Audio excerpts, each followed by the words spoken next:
Hi, I'm Bob Olson. I'm the co-chair of the Green Action Group in our church, and I'd like to take you on a little tour of all the opportunities we have for greening our church. You may notice that we're in an unusual location that most of you haven't been in. It's the roof of the church. Let's pan around and you can see the extent of this big flat roof of the new building that we have. We have lots of options for doing different things up here, and I want to stress the importance of something that we're doing right now. We're having an architect do a comprehensive energy and green audit of the church to make sure that we spend our money on the things that really give us the biggest bang for the buck. And I suspect that this roof is one of those things. You can see the extent of this roof. There are all sorts of options we have for dealing with something that's so big and flat. One of the things we could do is, you might call it, make it an eco-efficient roof. Insulate it very heavily to keep the heat from coming out in the winter, and then paint it white to be reflective to keep heat out in the summer. Make it a super insulated roof. Another option we have is to make a green roof, a planted roof. Now the hitch there is that the architect has estimated that this roof will only take 8 or 9 pounds per square foot of additional weight. And a green roof, most green roofs today, weigh more than that, but they're coming down in weight, so that's still an option to use one of the more advanced designs that are coming into place. The other option we have is to put a photovoltaic array up here, a big photovoltaic array that would give the church much of its electrical power. And there are new kinds of financing arrangements emerging where the church wouldn't have to come up with the upfront costs. It could pay on a monthly basis just like it was paying its utility bill.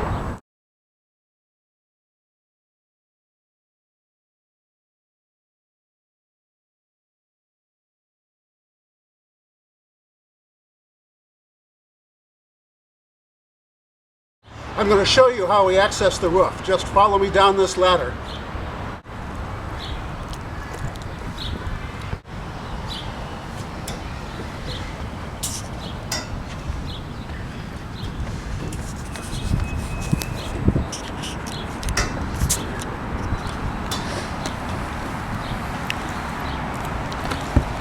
Okay.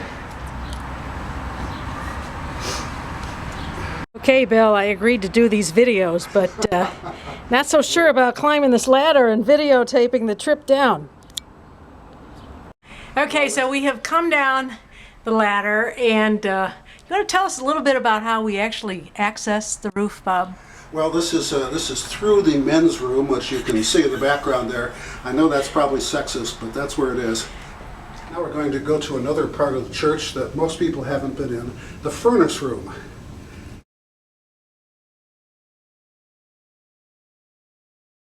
Can we justify replacing this? It still works. If it can pay itself back in saved energy within a few years, it's definitely worth replacing. If it would take a long time, then we should keep it for a while and replace it when it needs to be replaced. Mm-hmm. My guess is that we can replace this pretty fast. So right now it's not energy efficient? It's not energy efficient at all. How do we know that? Two reasons, just its ratings. It's 50 years old, and the other thing is that it's not the right size for the building, and having the right size is a big factor in energy efficiency. We were just downstairs looking at the heating part of our climate control system. Now we're outside on the George Mason side of the church looking at the air conditioning part of our system. You can see behind me that there are 2 big chiller units. One of them is comparatively new, about 15 years old.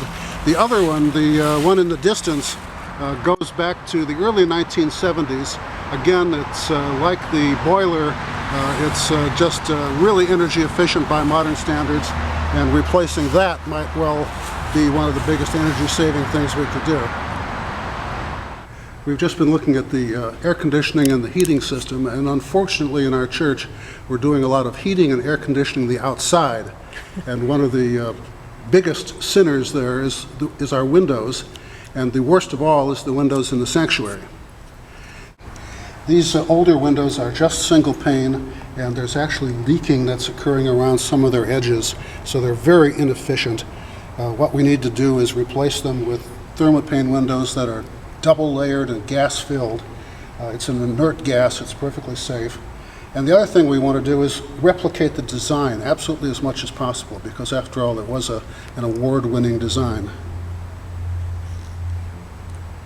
The other most problematic window issue we have in the church is over on the parking lot side where all the offices are, where the western sun comes in blazing in the afternoons and really overheats the offices. Oh, good to see you. Hi.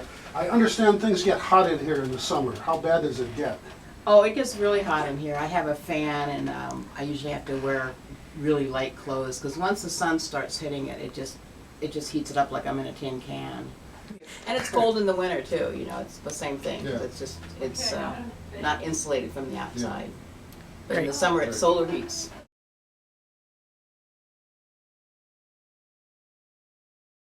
One more area where we could definitely improve energy efficiency is with our lighting.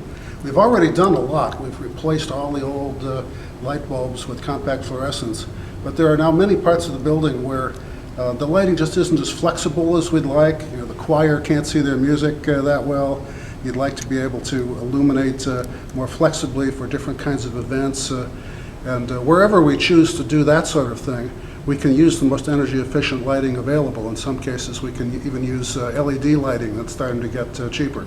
Now we're down in the chapel, another room where some lighting changes might be in order. And I just want to close by saying that I'm really happy to be able to be involved in this kind of activity in the church and seeing the church move in this direction. I've been working in the energy and environment field since the 1970s, and it's good to see it applied in my own church like this. I think that if we really aim to become a green church, that can be a distinctive signature part of the character of our church and its image in the community.